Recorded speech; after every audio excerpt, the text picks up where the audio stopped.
অজু করে 2 রাকাত সালাত অথবা বিপদগ্রস্ত হলে অজু করে 2 রাকাত সালাত আদায় করে আল্লাহর নিকটে সাহায্য চাওয়া। মানুষ মাত্র দুনিয়াতে স্বাভাবিকভাবে সমস্যা আসতে পারে, আসাই স্বাভাবিক। এটা একটা চিরাচরিত নীতি, আগে থেকেই নবী রাসূল মুমিন পুরুষ নারীর প্রতি বিপদ এসেছে, এখনো আসছে, আসবে, এটাই স্বাভাবিক। এ ব্যাপারে আল্লাহ তাআলা বলেন, আস্তাঈনু বিস-সাবরি ওয়াস-সালাহ, তোমরা আল্লাহর নিকটে সাহায্য চাও সালাতের মাধ্যমে, ধৈর্যের মাধ্যমে। 2টা কথা আল্লাহ তাআলা পাশাপাশি উল্লেখ করেছেন। তার একটা বলেছেন সালাত আদায় করে সাহায্য চাইতে হবে, আর একটা বলেছেন ধৈর্যের পরিচয় দিয়ে সাহায্য চাইতে হবে। আমি বললাম আর তাৎক্ষণিক হয়ে গেল, এমনটা নাও হতে পারে। অবশ্যই আমি যেটা চাচ্ছি সেটা দেরিও হতে পারে। দেরি হয় স্বাভাবিক ব্যাপার। দেরি হওয়ারই লক্ষণ অনেক দেখা যায়। তার একটি হচ্ছে এই বুখারী মুসলিমের একটি ঘটনা। রাসূল সাল্লাল্লাহু আলাইহি সাল্লাম যখন সালাত আদায় করতেন, সিজদা করলে আবু জাহালের এটা খুব খারাপ লাগতো। তো আবু জাহাল বলেছিল, মোহাম্মদ যখন সিজদা করতে যাবে তখন তার মাথায় একটা উটের ভুঁড়ি চাপিয়ে দিতে হবে, এটা তোমরা কে করতে পারো? তো একজন বলল, আমি আছি, আমি সেটা পারবো। রাসূল সাল্লাল্লাহু আলাইহি সাল্লাম যখন সিজদায় গেলেন তখন সে লোকটি উটের ভুঁড়িটি নিয়ে এসে তার মাথার উপরে চাপিয়ে দিল। কেউ ফাতেমা রাদিয়াল্লাহু তাআলা আনহাকে বললেন, তোমার আব্বার অবস্থা এই। তিনি দৌড়িয়ে গেলেন, মাথার উপর থেকে উটের ভুঁড়িটি সরানোর পরে তাদেরকে গালি দেওয়ার ইচ্ছা পোষণ করলেন। রাসূল সাল্লাল্লাহু আলাইহি সাল্লাম সালাত শেষে তাদের জন্য বদদোয়া করলেন, আল্লাহ উতবা, শায়বা, ওয়ালিদ ইবনে মুগীরা এদের ধ্বংস করো। রাসূল সাল্লাল্লাহু আলাইহি সাল্লাম অপমান অবস্থায় তাদের জন্য বদদোয়া করে তার বদদোয়া কবুল হয়েছিল 12 বছর পরে বদরের যুদ্ধে। অপদস্থ হয়েছিলেন মক্কায়, আর বাস্তব ঘটনা ঘটেছিল, যারা অপদস্থ করেছিল তারা ধ্বংস হয়ে গেছিল বদরের যুদ্ধে বহুদিন পরে, প্রায় 12 বছর। পৃথিবীর সবচেয়ে শ্রেষ্ঠ দামি নবী মুহাম্মদ সাল্লাল্লাহু আলাইহি সাল্লাম, তার বিপদগ্রস্ত অবস্থায় দোয়াটি কবুল হতে দীর্ঘ সময় লাগে, তার প্রমাণ এটাই। তবে ধৈর্যের পরিচয় দিয়ে আল্লাহর নিকটে বিপদের কথাটি বলতে হবে। সবার জানা কথা, ইয়াকুব আলাইহিস সালামের অনেক ছেলে ছিল, তার একটি ছেলে ছিল ইউসুফ। ইউসুফকে তিনি বেশি ভালোবাসতেন বলে অন্য ছেলেরা মনে করত।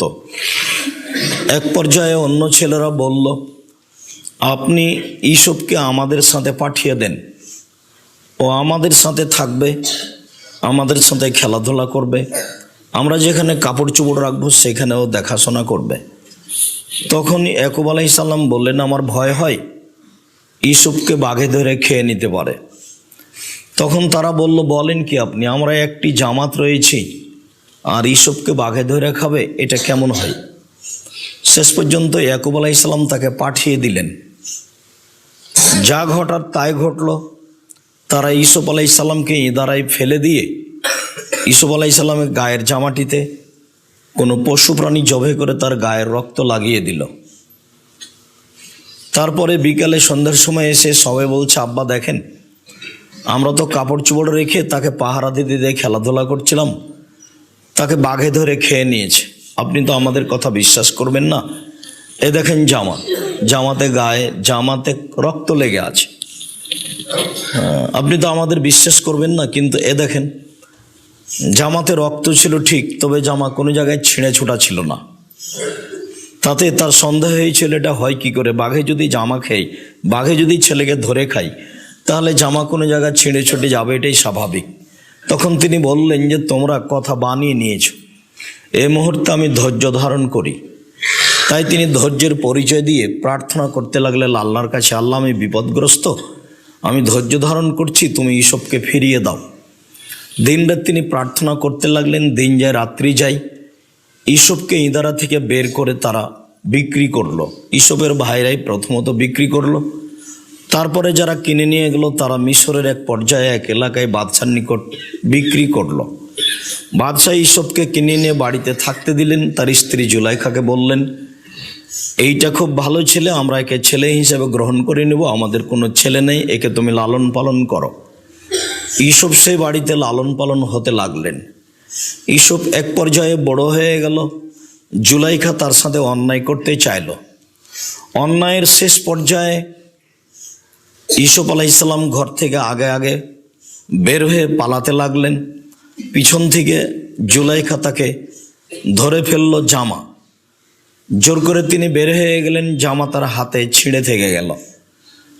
আগে আগে বের হলেন ইসব আলাইহিসসালাম, পিছনে পিছনে বের হলো জুলাইখা। সেখানেই ছিল জুলাইখার স্বামী। দৃশ্য ভয়াবহ। জুলাইখা বলল, যাকে আপনি বাড়িতে রেখেছেন খানা পানি দেওয়ার জন্য, লালন পালনের জন্য, সে আপনার স্ত্রীর সাথে অন্যায় করতে চায়, তার কি শাস্তি হতে পারে? আপনি দেশের বাদশা, কি শাস্তি করবেন বা দিবেনই কি? আমি শাস্তি ঘোষণা করছি, হয় তাকে যথাযথ পিটন দিতে হবে, নইলে তাকে জেলখানায় বন্দি করতে হবে। জেল হয়ে গেল ইসব আলাইহিসসালামের প্রায় 12 বছর। 12 বছর পরে সরকারের পক্ষ থেকে তাকে জেল থেকে বের করার জন্য একটা লোক আসলো। তবু সেটা স্বপ্নের ঘটনাই। একটি লোক এসে বলল, আপনাকে দেশের সরকার ডেকে পাঠিয়েছে। তো ইসব আলাইহিসসালাম চিৎকার দিয়ে বললেন, বলো কি? বাদশাকে গিয়ে বলো, জুলাইখাকে জাতির সামনে বলতে হবে আমি অন্যায় করেছি, ইসব অন্যায় করেনি। যতদিন পর্যন্ত জুলাইখা জাতির সামনে ঘোষণা না দিয়েছে অন্যায় আমি করেছি, ইসব অন্যায় করেনি, ততদিন পর্যন্ত আমি ইসব জেলখানা থেকে বের হব না। এই কথা তাকে খোলা মাঠে ঘোষণা দিতে হবে। ফিরে এসে ইসবের এই অহংকারজনক বক্তব্য জানিয়ে দেওয়া হলো বাদশাকে। বাদশাহ জুলাইখাকে বলল, ঘটনা এই। জুলাইখা জাতির সামনে বলল, হ্যাঁ ইসব ঠিক বলেছে, আমি অন্যায় করেছিলাম, ইসব অন্যায় করেনি। আমি অন্যায়ের জন্য সব দরজা বন্ধ করেছিলাম। ইসবকে বলেছিলাম, ইসব তুমি অন্যায় লিপ্ত হও। ইসব বলেছিল, মাআযাল্লাহ, আমি আল্লাহর কাছে আশ্রয় চাই। বলো কি তুমি? আহসানা মাসায়া রব্বি, আমার প্রতিপালক আমাকে ভালো জায়গা থাকতে দিয়েছেন, ভালো খেতে দিয়েছেন। তোমার সাথে অন্যায় করে আমি মালিকের সাথে খিয়ানত করতে পারি না। যারা অন্যায় করে তারা জালেম, সে বিপদগ্রস্ত হবে। সেই কথা ইসব বলেছিল। আমি নিজে থেকে তাকে ভুল পথে নিয়ে যাওয়ার জন্য প্রাণপণে চেষ্টা করেছিলাম। ইসব অন্যায় করেনি, এ কথাই ঠিক। এই ঘোষণা দিয়ে ইসব জেলখানা থেকে বের হলেন। বাদশাহ তাকে সমর্থন করল, দায়িত্ব দিয়ে দিল। ইসব আলাইহিসসালাম এক পর্যায়ে পিতামাতাকে ডেকে পাঠালেন। ভাইয়ের ও পিতামাতা ইসবের সাথে সাক্ষাৎ করলেন। সবাই এক পর্যায়ে পরস্পরই সাক্ষাৎ হলো। বলছিলাম, ইয়াকুব আলাইহিসসালাম কান্নাকাটি করছিলেন, বিপদে পড়ে দোয়া করছিলেন, ছেলে হারিয়ে গেছে। দোয়া করতে করতে চোখের পানি আর নেই, চোখে তিনি ভালো দেখতে পেতেন না। এক পর্যায়ে ইসবকে পেয়ে গেলেন, চোখ তিনি ফিরিয়ে গেলেন। অনুমান করা যায় তিনি বিপদগ্রস্ত হয়ে দোয়া করেছিলেন প্রায় 25 বছর যাবৎ। 20 থেকে 25 থেকে 30 বছর যাবৎ দোয়া প্রার্থনা করার পরে তার দোয়া কবুল হয়েছিল, তিনি ছেলেকে ফিরিয়ে পেয়েছিলেন। বিপদগ্রস্ত অবস্থায় দোয়া করলেই তাৎক্ষণিক দোয়া কবুল হবে তা নাও হতে পারে, দেরিও হতে পারে। যার কারণে আয়েশা বলেছিলেন, আমার ধৈর্য ইউসুফের ধৈর্য। আয়েশা রাদিয়াল্লাহু তাআলা আনহা তার খালাকে সাথে নিয়ে বাইরে টয়লেটে গেছিলেন।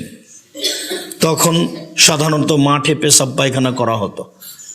খালার সাথে তিনি পেশাব পায়খানা করে ফিরে আসছেন। তার খালা হঠাৎ করে পায়ে কাপড় বেঁধে পড়ে গেলেন। পড়ে গিয়ে বলছেন মেস্তা ধ্বংস হোক। মেস্তাই হচ্ছে তার ছেলে, কিন্তু মেস্তা ছিলেন বাদরি সাহাবী। আয়েশা রাদিয়াল্লাহু তাআলা আনহা শিক্ষিতের সাথে বুদ্ধিমতী মহিলা, তিনি চট করে খেপে বললেন, বলেন কি খালা?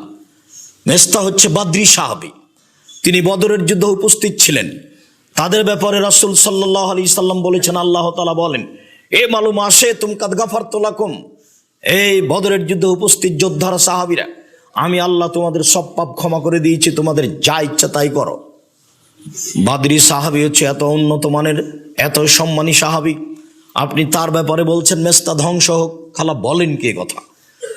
তখন খালা বলছেন, তুমি কি জানো ঘটনা কি? ঘটনা কি খালা?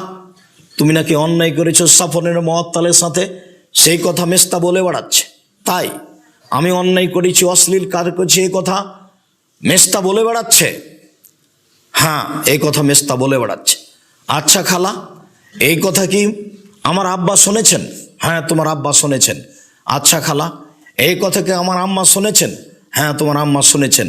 আচ্ছা খালা, এই কথা কি মুহাম্মদ সাল্লাল্লাহু আলাইহি সাল্লাম শুনেছেন? হ্যাঁ, তোমার নবী মুহাম্মদ সাল্লাল্লাহু আলাইহি সাল্লামও শুনেছেন। এবার যখন মুহাম্মদ সাল্লাল্লাহু আলাইহি সাল্লাম বাড়িতে আসলেন, তখন তিনি বললেন, আমাকে আমার আব্বার বাসায় চলে যাওয়ার অনুমতি দেন। তিনি তার পিতার বাসায় চলে গেলেন। এক পর্যায়ে এসে মুহাম্মদ সাল্লাল্লাহু আলাইহি সাল্লাম আয়েশাকে বললেন, আয়েশা, তুমি যদি অন্যায় করে থাকো তাহলে বলো আমি অন্যায় করেছি, আর যদি না করে থাকো তাহলে বলো আমি অন্যায় করিনি। তখন আয়েশা রাদিয়াল্লাহু তাআলা আনহা বলছেন, বলেন কি আপনি? আমি যদি বলি আজকে না, তাহলে জনগণ বলবে কইরা বলছে না, আর আমি যদি বলি হ্যাঁ, তাহলে মিথ্যা হবে সত্য। আপনি আমাকে এভাবে কথা বলেন মানে? আমি আয়েশা যদি আজকে বলি না, আমি অশ্লীল কাজ করিনি, তাহলে জনগণ বলবে না না, ও করে বলছে না। আর আমি যদি বলি হ্যাঁ, তাহলে মিথ্যা হবে সত্য। আমি কোনটাই বলতে পারি না। সাবরি কা সাবরে আবে ঈসব, আমার ধৈর্য ঈসবের বাপের ধৈর্যের মতো।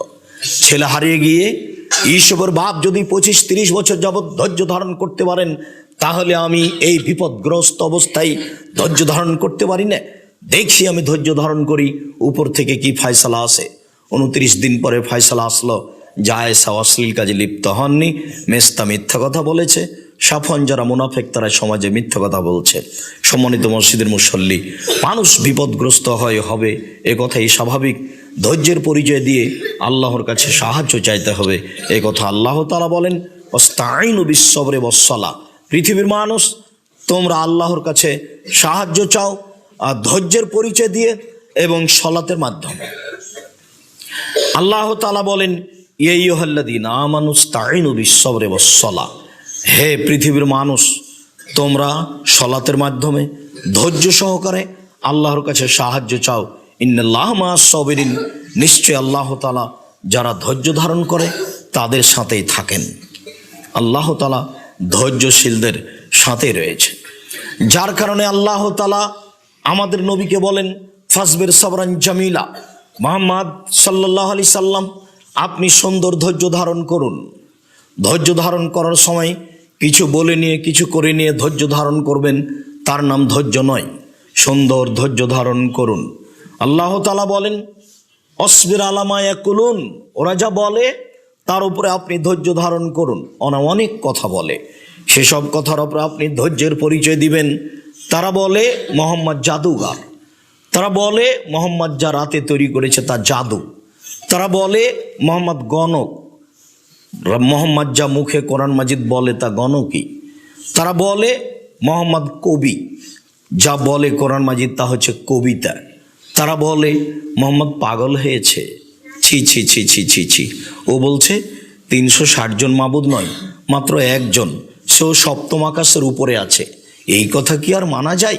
তাকে দেশ থেকে তাড়িয়ে দাও, তাকে জেলখানায় বন্দি করে দাও, তাকে হত্যা করো, তার গায়ে কুকুর লাগিয়ে দাও। সে কুলাঙ্গার জাতির জন্য, পরিবারের জন্য, বংশের জন্য সে কুলাঙ্গার। তাকে হত্যা করো, তাকে জেলখানায় বন্দি করো, তাকে দেশ থেকে তাড়িয়ে দাও। ছি ছি ছি ছি, এটা হয় কি করে? এটা একটা বিরাট আশ্চর্য। 300 জন মাহবুদ, 360 জন মাহবুদ, একজন হয় কি করে? ও পাগল হয়েছে, তার মাথা বিকৃত হয়েছে, ওকে ওপরিতে ধরেছে, ওকে জিনে ধরেছে। সবাই বলছে ও পাগল হয়েছে। আল্লাহ তাআলা বলছেন, ওমা সাহিবুকুম বিমাজনুন, তোমাদের সঙ্গী পাগল নন। জামাদ ইবনে সালাবা একজন কবিরাজ, জিনে ধরলে উপরিতে ধরলে ভালো করতে পারে। সে তার আত্মীয় স্বজনের কাছে এসে বলছে, শুনছি মোহাম্মদ নাকি পাগল হয়েছে। কোথায় সে? ওকে নাকি জিনে ধরেছে। ওই যে মোহাম্মদ, ওকে জিনে ধরেছে, ওকে ওপরিতে ধরেছে, ও পাগল হয়েছে। সে লোকটি মোহাম্মদের কাছে গিয়ে বলছে, তোমাকে নাকি ওপরিতে ধরেছে, তোমাকে নাকি জিনে ধরেছে, তুমি নাকি পাগল হয়েছ, তোমার মস্তিষ্ক নাকি বিকৃত হয়েছে। আমি পাগলামি ভালো করতে পারি, তা আমি কিছু বলতে পারি? তো জামাদ ইবনে সালাবার এই কথার উত্তরে মুহাম্মদ সাল্লাল্লাহু আলাইহি সাল্লাম কথা বলবেন। তাই বলছেন, ইন্নাল হামদালিল্লাহ নাহমাদুহু ওয়া নাস্তাইনুহু ওয়া নাস্তাগফিরুহু। শেষ পর্যন্ত বলতে না বলতেই কবিরাজ বলছে, ইকরা মারাতান উকরা। আবার পড়েন তো আপনি কি বললেন, কি পড়েন তো আপনি, আবার পড়েন তো কি পড়লেন। তখন আমাদের নবী মুহাম্মদ সাল্লাল্লাহু আলাইহি সাল্লাম আবার পড়লেন, ইন্নাল হামদালিল্লাহ নাহমাদুহু ওয়া নাস্তাইনুহু ওয়া নাস্তাগফিরুহু। শেষ পর্যন্ত পড়তে পড়তেই কবিরাজ বলছে, আশহাদু আল্লা ইলাহা ইল্লাল্লাহ ওয়া আশহাদু আন্না মুহাম্মাদুর রাসূলুল্লাহ। আমি সাক্ষ্য দিচ্ছি আল্লাহ ছাড়া কোনো মাবুদ নেই, আমি সাক্ষ্য দিচ্ছি মুহাম্মদ আল্লাহ রাসূল। কবিরাজ বুঝতে পারলো পাগলামি আমার ভিতরে আছে, মুহাম্মদ সাল্লাল্লাহু আলাইহি সাল্লামের ভিতরে পাগলামি নেই। ধৈর্যের পরিচয় দিয়েই তাকে দিন কাটাতে হয়েছে। পৃথিবীর সবচেয়ে দামি মানুষ, যা তিনি বলবেন আল্লাহ তাআলা তাই কবুল করবেন। তবু তিনি পরিস্থিতি অনুযায়ী কাজ করেছেন, তিনি ধৈর্যের পরিচয় দিয়ে থেকেছেন যা আল্লাহ তাআলা বলেন। সম্মানিত মসজিদের মুসল্লি, ধৈর্য একটি গুরুত্বপূর্ণ বিষয় যা আল্লাহ তাআলা কোরআন মাজিদে বহু জায়গায় বলেছেন। তাই তিনি বলেছেন, তোমরা বিপদগ্রস্ত হলে আল্লাহর কাছে সাহায্য চাও ধৈর্যের সহিত। 2 রাকাত সালাত আদায় করে সাহায্য চাও। উসমান রাদিয়াল্লাহু তাআলা আনহু বলেন, রাসূল সাল্লাল্লাহু আলাইহি সাল্লামের ওযু করে তিনি দেখিয়ে বলছেন, মান তাওয়াজ্জা ওযুই হাজা।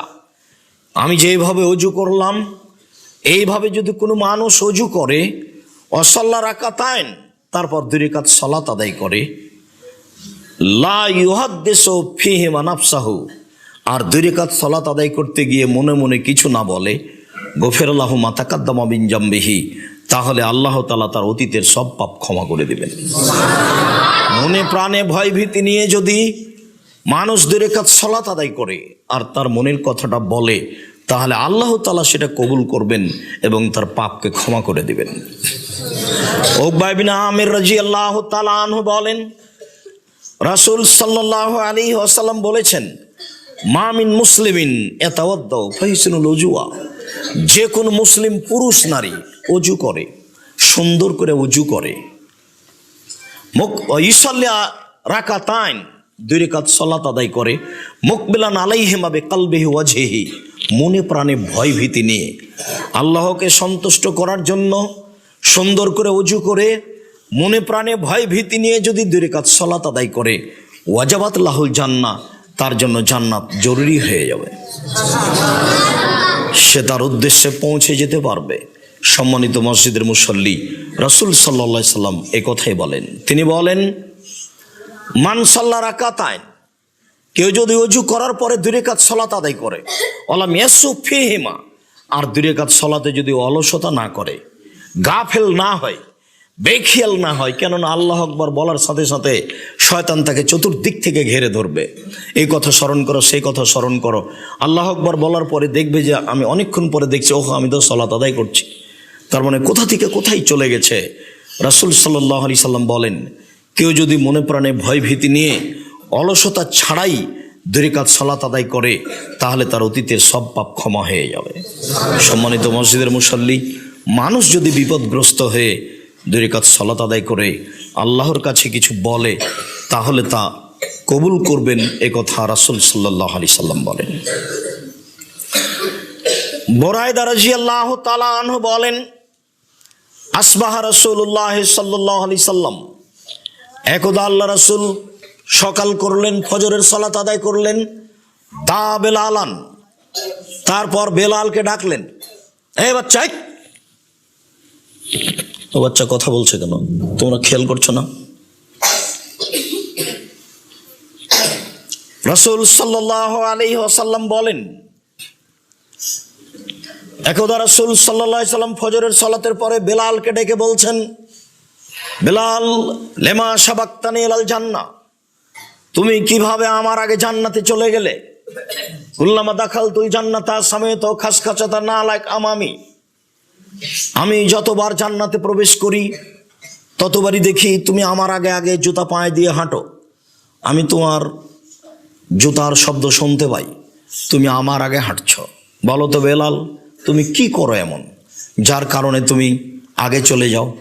তোমার ধারণায় কি এমন আমল আছে যে আমলের ভিত্তিতে তুমি আমার আগে আগে জান্নাতে হাঁটো? যতবারই আমি জান্নাতে প্রবেশ করি, স্বপ্ন যোগে আমি জান্নাতে প্রবেশ করি, দেখি তুমি আমার আগে হাঁটছো জুতা পায়ে দিয়ে। বিষয়টি কি? কিভাবে তুমি এটা করো? তোমার কি আমল রয়েছে? তো বেলাল রাদিয়াল্লাহু তাআলা আনহু বলছেন, এমন তো কোনো আমল আমার জানা নেই যে আমলের প্রতি আমি আশাবাদী, যে সে আমলের ভিত্তিতে আমি আপনার আগে জান্নাতে জুতা পায়ে দিয়ে হাঁটবো। তবে কুল্লামা আযানতু সাল্লাইতু রাকাতাইন, যতবার আমি আজান দিই ততবার আমি 2 রাকাত সালাত আদায় করি। আজান দিলে আমি 2 রাকাত সালাত আদায় করি। ওমা আসাবানি হাদাসন কাত্ত, আর যখনই আমার অজু ভেঙে যায় তাওয়াজ্জাত, তখনই আমি অজু করি আর মনে করি আন্না লিল্লাহি আলাইয়া রাকাতাইন, নিশ্চয় আল্লাহর পক্ষ থেকে আমার উপরে 2 রাকাত সালাত আদায় করার হক রয়েছে। আমি অজু করলেই 2 রাকাত সালাত আদায় করি। এই দুটো আমল আমি করি নীতিগতভাবে। তখন রাসূল সাল্লাল্লাহু আলাইহি ওয়াসাল্লাম বলছেন, বেহমা বেলাল, এই কারণে তুমি আমার আগে আগে জান্নাতে জুতা পায়ে দিয়ে হাঁটো। আমি বুঝেছি বেলাল, তুমি এই কারণেই, এই দুইটার কারণেই তুমি আমার আগে আগে জান্নাতে জুতা পায়ে দিয়ে হাঁটো। সম্মানিত মসজিদের মুসাল্লি, রাসূল সাল্লাল্লাহু আলাইহি সাল্লাম তাকে বলছেন, তোমার কারণটি আমি বুঝে গেছি। 2 রাকাত সালাত আদায় করো, এই সময় আজান দিলেই 2 রাকাত সালাত আদায় করো, অজু করলেই 2 রাকাত সালাত আদায় করো, তার বিনিময়ে তো তুমি আমার আগে জান্নাতে জুতা পায়ে দিয়ে হাঁটছ। সম্মানিত মসজিদের মুসাল্লি, আল্লাহকে সন্তুষ্ট করার জন্য যদি সুন্দর করে অজু করে 2 রাকাত সালাত আদায় করেন, আপনার উদ্দেশ্য সফল হবে এবং আপনি জান্নাতে যাওয়ার সফলতা অর্জন করতে পারবেন। আল্লাহ আপনাকে তৌফিক দান করুক, আমাদের তৌফিক দান করুক। আল্লাহুম্মা আমিন। আল্লাহুম্মা সাল্লি আলাইহি ওয়া বারিক আলাইহি। আলহামদুলিল্লাহি ওয়াহদা ওয়াসসালাতু ওয়াসসালামু আলা মান লা নাবিয়্যা বাদা। সম্মানিত মসজিদের মুসাল্লি, আল্লাহ তাআলা যেভাবে বলেন, তোমরা আল্লাহর কাছে সাহায্য চাও 2 রাকাত সালাতের মাধ্যমে ধৈর্য সহকারে। চাইলেই কবুল হয় না 3টি কারণে দেরি হতে পারে। আবু হুরায়রা রাদিয়াল্লাহু তাআলা আনহু বলেন, রাসূল সাল্লাল্লাহু আলাইহি সাল্লাম বলেছেন, ইস্তাজাবু লিল আবদ, মানুষের দোয়া কবুল করা হয়, তবে ইল্লা বিইসমিন, পাপের দোয়া করলে আল্লাহ তাআলা কবুল করেন না। ওয়া কাতিয়াতে রাহিমিন, আত্মীয়তা সম্পর্ক ছিন্ন করার দোয়া করলে আল্লাহ কবুল করেন না। অলিস্তেজাল, দোয়া করতে তাড়াহুড়া করলে আল্লাহ মানুষের দোয়া কবুল করেন না। সাহাবীগণ বলছেন, আগের 2টি কথা বুঝেছি, পাপের জন্য দোয়া করলে দোয়া কবুল হয় না, এটা বুঝেছি। আর সম্পর্ক ছিন্ন করার জন্য, আত্মীয়তা ছিন্ন করার জন্য দোয়া করলে দোয়া কবুল হয় না, এটাও বুঝেছি। কিন্তু আমার ইস্তেজাল, তাড়াহুড়া করলে দোয়া কবুল হয় না, এইটা কি? এটা তো বুঝতে পারলাম না, তাড়াহুড়া কি জিনিস? তখন রাসূল সাল্লাল্লাহু আলাইহি সাল্লাম বলছেন, তাড়াহুড়া বুঝতে পারলে না? একুলো মানুষে বলে কাদাউতু ফালামারা ইস্তাজাবালি ফায়াস্তাজিরু ফালিয়াদু দুআ, বলে দোয়া করেছি কই দোয়া কবুল হয় না, তারপরে অলস হয়ে যায়, তারপরে দোয়া ছেড়ে দেয়। এই দোয়া আল্লাহর দরবারে কবুল হবে না। বলে দোয়া করেছি, কত দোয়া করলাম কিন্তু কবুল হয় না। ইয়াকুব আলাইহিস সালাম একজন নবী হয়ে 25 বছর যাবত দোয়া করার পরে ফল দেখলেন। মুহাম্মদ সাল্লাল্লাহু আলাইহি সাল্লাম একজন সবচেয়ে দামি মানুষ হওয়ার পরেও দোয়া করার 12 বছর পরে ফল দেখলেন। রাসূল সাল্লাল্লাহু আলাইহি সাল্লাম বলছেন যে মানুষের দোয়া কবুল হয় কিন্তু 3টি কারণে হয় না। তার একটি হচ্ছে তাড়াহুড়া করলে দোয়া কবুল হয় না। আমাদের দোয়ার বিষয়ে তাড়াহুড়ার কিছু নেই। তাড়াহুড়া করলে দোয়ায় সফলতা হতে পারবো না, সফলতা অর্জন করতে পারবো না। 2 রাকাত সালাত আদায় করে আল্লাহর নিকটে সাহায্য চেয়ে বিপদে পড়ে দোয়া করতে হবে, তাহলে দোয়া কবুল হবে। আবু হুরায়রা রাদিয়াল্লাহু তাআলা আনহু বলেন, হাজারা ইব্রাহিম মা সারা, ইব্রাহিম আলাইহিস সালাম তার স্ত্রী সারাকে নিয়ে একদা সফর করলেন। ফা দাখালা কারিয়াতান ফিহা জাব্বারুন মিনাল জাবাবেরা, ইব্রাহিম আলাইহিস সালাম তার স্ত্রী সারাকে নিয়ে সফরে চলতে চলতে এক গ্রামে প্রবেশ করলেন। সেই গ্রামে ছিল স্বৈরাচারী শাসক। শাসককে বলা হলো, দাখারে ইব্রাহিম মাহু ইমরাহে আহসানুন নিসাই মিনাল আরব, একজন মহিলা একজন লোক তার নাম ইব্রাহিম এই এলাকায় প্রবেশ করেছে, তার সাথে একজন মহিলা রয়েছে, সে আরব ভূখণ্ডে সবচেয়ে সুন্দরী। ফাকিল আল্লাহ, তাকে বলা হলো যে তুমি তোমার স্ত্রী নিয়ে এখানে আসো। ইব্রাহিম আলাইহিস সালাম কাছে এই সংবাদ পৌঁছলেই ইব্রাহিম আলাইহিস সালামকে জিজ্ঞাসা করা হলো, তাকে ডাকার পরে, মান হে আল্লাতি মাক, আপনার সাথে যে মহিলাটি রয়েছে সে মহিলা কে? তখন ইব্রাহিম আলাইহিস সালাম বললেন, হে উখতি, সে আমার বোন। সে এলাকায় স্বামী স্ত্রী পার হওয়ার কোনো পথ ছিল না, তবে ভাই বোন হয়ে সহজে পার হওয়া যায়। তিনি এই কৌশল অবলম্বন করে তিনি বললেন, এটা আমার বোন। তারপর তিনি তার স্ত্রীর কাছে ফিরে গিয়ে বলছেন, লা তুকাজ্জিবি বিহাদিসি, সারা তুমি আমার কথায় আমাকে মিথ্যুক প্রমাণ করো না। কাদ আখবারত, আমি তাদের বলে দিয়েছি যে আন্নাকে উখতি, তুমি আমার বোন। এখন যদি তুমি বলো যে ইব্রাহিম আমার স্বামী, তাহলে কিন্তু আমি মিথ্যুক হয়ে যাব। সারা তুমি মনে রেখো, আমি আর তুমি ছাড়া এই মাটির ওপরে কোনো মুসলমান নেই, কোনো মোমেন পুরুষ নারী নেই, এই হিসাবে আমরা দুইজন ভাই বোন বটে, কাজেই তুমি আমাকে মিথ্যুক প্রমাণ করো না। এরপরে ইব্রাহিম আলাইহিস সালাম যে কৌশল অবলম্বন করলেন তা রক্ষা হলো না। শেষ পর্যন্ত তার স্ত্রীকে ডেকে পাঠানো হলো স্বৈরাচারী শাসকের কাছে। তিনি বললেন, ঠিক আছে যাও। এই কথা বলে তিনি সলাৎ শুরু করলেন। বিপদে পড়ে ইব্রাহিম আলাইহিস সালাম সলাৎ শুরু করলেন, কিভাবে তার স্ত্রীকে রক্ষা করা যায়। তিনি সলাৎ আরম্ভ করলেন, ওইদিকে প্রবেশ করলেন তার স্ত্রী স্বৈরাচারী শাসকের ঘরে। ঘরে প্রবেশ করতেই শাসক দাঁড়ালো, তার গায়ে হাত লাগাবে। তখন সারা বলছেন, থামেন, আগে অজু হবে, 2 রাকাত সলাৎ হবে, তারপরে কোনো কথা। তিনি অজু করলেন, 2 রাকাত সলাৎ আদায় করলেন।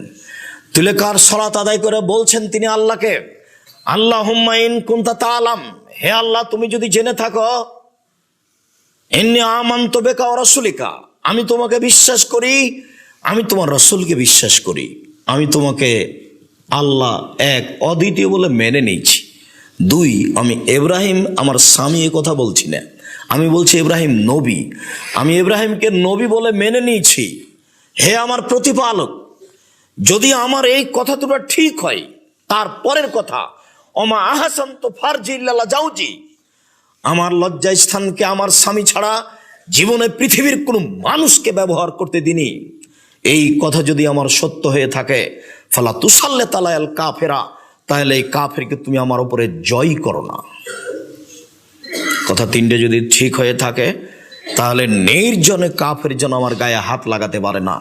কথা শেষই হয়নি, ফাগুত্তা, সে অজ্ঞান হয়ে মাটিতে পড়ে লাগলো। মাটি সে পড়ে গেল, আর রাকা যাবে রিজলেহি, তার পা দিয়ে সে মাটির উপরে আঘাত করতে লাগলো। সারা ভাবলেন, এ যদি এখন মারা যায়, তাহলে দেশবাসী বলবে আমরা স্বামী স্ত্রী তাকে হত্যা করেছি, তখন আমরা আটকা পড়ে যাব। তখন তিনি আল্লাহকে বললেন, আল্লাহ তুমি একে মেরে ফেলো না। আবার স্বৈরাচারী শাসকও বলল সারাকে, সারা তুমি আল্লাহর কাছে দোয়া করো, আমি যদি এই বিপদ থেকে বেঁচে যাই, তাহলে আমি তোমার সাথে অন্যায় করব না। সারা তার প্রতিপালকের কাছে প্রার্থনা করলেন, সে ভালো হয়ে গেল। ভালো হয়ে যাওয়ার পরেও সে আবার অন্যায় করার ইচ্ছা পোষণ করলো। আবারও সারা এ কথাই বললেন, আমি যদি তোমাকে বিশ্বাস করে থাকি, তোমার নবী ইব্রাহিমকে যদি আমি নবী বলে মেনে নিয়ে থাকি, আমার জীবনে যদি আমার লজ্জা স্থানকে আমার স্বামী ছাড়া আমার জীবনে কাউকে ব্যবহার করতে না দিয়ে থাকি, আমার এই কথা যদি সত্য হয়ে থাকে, ফালা তুসাল্লিত আলাল কাফেরা, তাহলে এই কাফেরকে তুমি আমার নির্জনে এই ঘরে আমার উপরে জয় করবে না। কথা বলা শেষই হলো না, সে অজ্ঞান হয়ে পড়ে গেল, পা মাটির উপরে মারতে লাগলো। সারা ভাবলেন, এ যদি মারা যায়, তাহলে আমরা এখানে স্বামী স্ত্রী আটকা পড়ব, সরকার আমাদেরকে হত্যা করার দায়ে আটকে দিবে। আবার সেও বলল, তুমি আল্লাহর কাছে প্রার্থনা করো, আমি যদি এই বিপদ থেকে বেঁচে যাই তাহলে তোমার সাথে অন্যায় করব না। সারা আবার আল্লাহর দরবারে প্রার্থনা করলেন, সে বিপদ থেকে বেঁচে গেল। এরপরেও সে অন্যায় করার চেষ্টা করলো তৃতীয়বারও সে বিপদগ্রস্ত হলো। যখন তৃতীয়বার বিপদগ্রস্ত হলো তখন বলছে, এই তোমরা কে আছো? আরসাল তুমি লাইয়া শয়তান, তোমরা আমার কাছে শয়তানকে পাঠিয়েছ, এ তো শয়তান। স্বৈরাচারী শাসক বলল, সারা হলো শয়তান, আপনি যার জন্য উপকার করবেন সে আপনার ক্ষতি করবে, এ কথাই ঠিক।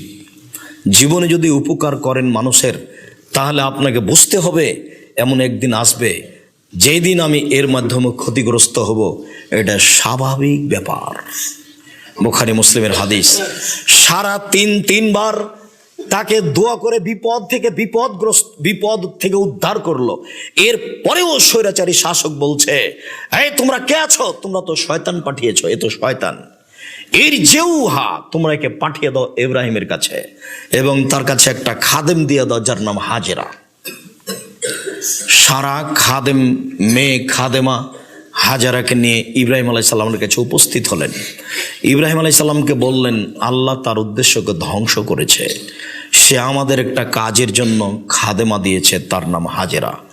ইব্রাহিম আলাইহিস সালাম বিপদ থেকে বেঁচে চলে গেলেন স্বদেশে। 2 রাকাত সালাতের মাধ্যমে, ধৈর্যের মাধ্যমে বিপদ থেকে বাঁচলেন। সম্মানিত মসজিদের মুসল্লি, বিপদগ্রস্ত হলে 2 রাকাত সালাত আদায় করে আল্লাহর কাছে সাহায্য চাইলে আল্লাহ সাহায্য করবেন, এ কথাই ঠিক।